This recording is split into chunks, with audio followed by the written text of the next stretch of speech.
મહેસાણામાં કાર ચાલકે એક્ટિવાને ટક્કર મારી હોવાની ઘટના સામે આવી છે। કડીના દુધઈ અને જયદેવપુરા વચ્ચેની આ ઘટના સામે આવી છે। બલેનો ગાડીએ એક્ટિવા ચાલકે અડફેટે લીધો હતો અને અકસ્માતમાં એક્ટિવા પર સવાર બે યુવકોના ઘટના સ્થળે જ મોત નીપજ્યા છે। બંને યુવકો દુધઈ ગામે મજૂરી કામ કરતા હતા। બંને યુવકોના મૃતદેહોને પીએમ અર્થે ખસેડવામાં આવ્યા છે। કડી પોલીસે કાર્યવાહી હાથ ધરી છે। તો કડીનો આ મામલો સામે આવ્યો છે કે જ્યાં કાર દ્વારા જે ટક્કર મારવામાં આવી હતી। સંવાદદાતા કેતન અમારી સાથે જોડાઈ ગયા છે। કેતન, કાર ચાલક દ્વારા એક્ટિવાને ટક્કર મારવાની ઘટના, શું અપડેટ? એવું કે ગત કડી ખાતે આ ઘટના ઘટી હતી, જેમાં કારની ટક્કરે બાઇક સવાર બે યુવકોના મોત નીપજ્યા હતા। કડીના દુધઈ અને જયદેવપુરા વચ્ચે આ જે ઘટના હોય છે તે ઘટી હતી। બલેનો ગાડીએ એક્ટિવાને ટક્કર મારી હતી અને અડફેટે લીધો હતો। અકસ્માતમાં એક્ટિવા પર સવાર બંને યુવકોના મોત નીપજ્યા હતા। બંને યુવકો દુધઈ ગામે રહી અને મજૂરી કામ કરી અને પોતાનું જે ગુજરાન હોય છે તે ગુજરાન ચલાવતા હતા। બંને યુવકોના મૃતદેહને પીએમ માટે ખસેડી દેવામાં આવ્યા હતા અને કડી પોલીસે હાલમાં આ મામલે જે કાર્યવાહી હોય છે તે હાથ ધરી છે। જી કેતન, સમગ્ર માહિતી બદલ આપનો આભાર। વાપીમાં પણ રફતારનો કહેર સામે આવ્યો છે। નશામાં ધૂત એક કાર ચાલકે અકસ્માત સર્જ્યો હોવાની ઘટના સામે આવી છે। બેફામ કાર દોડાવી બે લોકોને અડફેટે લીધા હતા તો ભર બજારમાં બેફામ કાર દોડાવવામાં આવી હતી। લોકોનું ટોળું એકઠું થઈ કારને રોકી હતી તો નશામાં ચૂર કાર ચાલકે બહાર કાઢી ટોળાએ માર માર્યો હતો। પોલીસ પોતે ફરિયાદી બની કાર ચાલક વિરુદ્ધ કાયદેસરની કાર્યવાહી હાથ ધરી છે। તો ફરી એકવાર વલસાડમાં રફતારનો કહેર જોવા મળ્યો છે કે જ્યાં નશામાં ધૂત કાર ચાલક દ્વારા અકસ્માત સર્જવામાં આવ્યો છે। તો સ્થાનિકો ત્યાં આગળ હાજર હતા, તેમના દ્વારા કાર ચાલકને રોકવામાં આવ્યો હતો અને ત્યારબાદ મેથી પાક ચખાડવામાં આવ્યો હતો। તો પોલીસ જ આખી ઘટનામાં પોતે ફરિયાદી બની છે અને ત્યારબાદ તેમના દ્વારા ફરિયાદ નોંધવામાં આવી છે। તો પોલીસ પોતે ફરિયાદી બની કાર ચાલક વિરુદ્ધ કાયદેસરની કાર્યવાહી પણ હાથ ધરી છે। તો કાર ચાલકને બહાર કાઢીને ટોળા દ્વારા માર પણ મારવામાં આવ્યો હતો। જે નશામાં ધૂત કાર ચાલક હતો તેને રોકવામાં આવ્યો અને ત્યારબાદ ત્યાં આગળ જે સ્થાનિકો હતા તેમના દ્વારા કાર ચાલકને માર મારવામાં આવ્યો હતો। તો ભર બજારમાં બેફામ કાર દોડાવવામાં આવી હતી અને તેના કારણે લોકોને પણ અડફેટે લીધા હતા।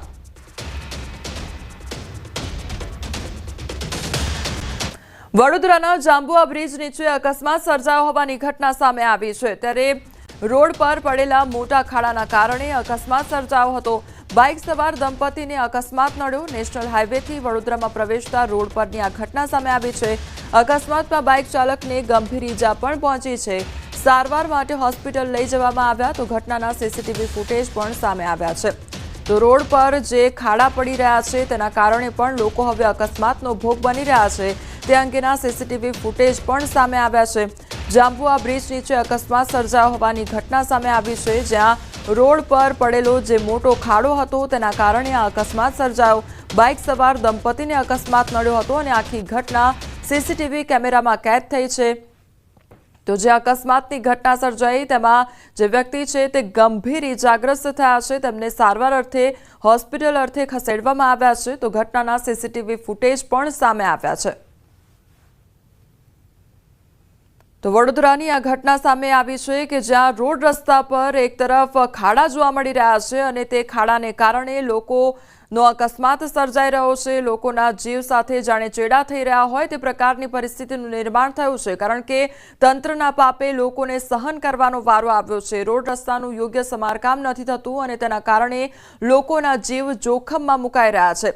તે અંગેના સીસીટીવી ફૂટેજ પણ સામે આવ્યા છે કે જ્યાં જાંબુઆ બ્રિજ નીચે અકસ્માત સર્જાયો હતો। રોડ રસ્તા પર ખાડા પડેલા જોવા મળ્યા હતા અને તેના કારણે આ દંપતીને અકસ્માત નડ્યો। તો બાઇક ચાલકને ગંભીર ઈજાઓ પણ પહોંચી છે। તેમને સારવાર અર્થે હોસ્પિટલ ખાતે ખસેડવામાં આવ્યા છે। આખી ઘટના સીસીટીવી કેમેરામાં કેદ થઈ છે। તો રોડ પર પડેલા મોટા ખાડાને કારણે અકસ્માત સર્જાયો હોવાની આ ઘટના સામે આવી છે।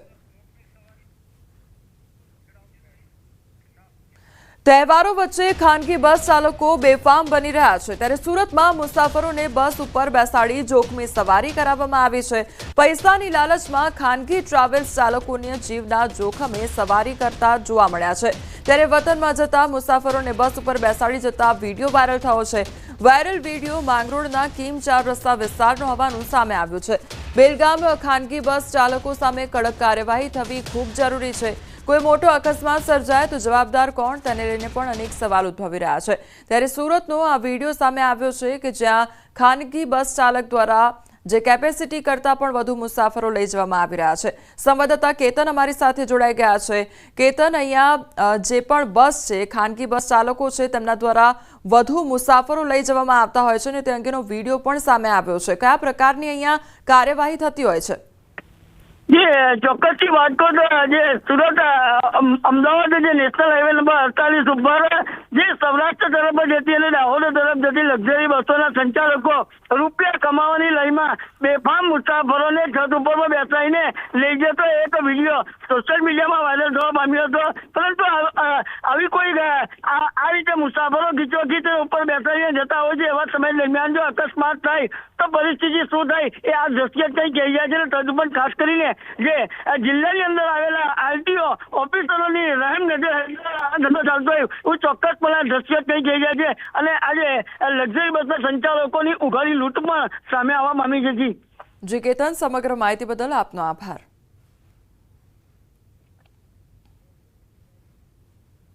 મહેસાણાના કડીમાં તસ્કરો બેફામ બન્યા છે। સોસાયટીમાં ઘૂસીને તસ્કરોએ એક્ટિવાની ડેકીમાંથી 4 લાખ રૂપિયાની ઉઠાંતરી કરીને ફરાર થઈ ગયા છે। કડીના થોડ રોડ રાજેશ્વરી સોસાયટીમાં ચોરીની ઘટના બની તો બેંકમાંથી 5 લાખ ઉપાડીને એક્ટિવાની ડેકીમાં મૂક્યા હતા।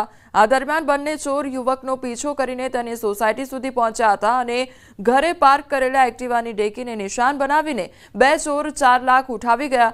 ચોરીની આ સમગ્ર ઘટના સીસીટીવીમાં કેદ થઈ છે। બીજી તરફ કડી પોલીસે સીસીટીવીના આધારે તપાસ કાર્યવાહી પણ હાથ ધરી છે।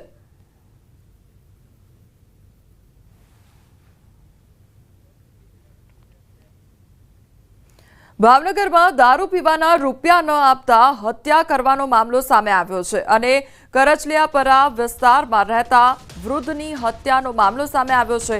યુવકે પહેલા સિમેન્ટ બ્લોકથી માથામાં ઘા માર્યા, ભાગવા જતા નીચે પડ્યા અને છાતી પર બેસીને છરીના આડે ધડ ઘા ઝીક્યા। પૈસાને લઈને શરૂ થયેલો ઝઘડો હત્યા સુધી પહોંચી ગયો તો હત્યા કરી બાઇક પર ભાગતા યુવકનો સીસીટીવી ફૂટેજ પણ સામે આવ્યો છે।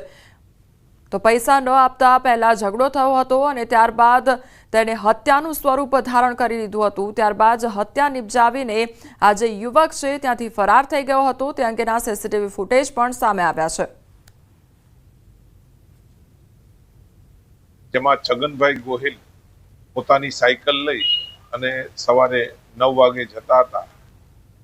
તે દરમિયાન ડેવિડ મકવાણા તેના પરિચિત તેની સાથે ઊભા હતા અને તેની સાથે બોલાચાલી થઈ અને ઉગ્ર બોલાચાલી થતા આ ડેવિડે છરીના ઘા ડાબી સાઈડ ભોગ બનનારને મારેલા। ભોગ બનનારને સિટી હોસ્પિટલમાં લાવવામાં આવેલા અને ટૂંકી સારવાર બાદ તેમનું મૃત્યુ થતા આ હત્યાનો બનાવ બનેલ છે। અમદાવાદના બોપલમાં ફાયરિંગ કેસમાં ખુલાસો થયો છે। પોલીસે 2 આરોપીઓની ધરપકડ કરી મૃતકે આરોપીઓ પાસેથી હથિયાર લીધું હતું। આપઘાત કરી લેતા બંને હથિયાર લઈને ભાગ્યા હતા। મૃતક સહિત 3 લોકો સામે ફરિયાદ દાખલ કરવામાં આવી છે। આપઘાત મામલે પણ પોલીસે તપાસ કરી રહી છે।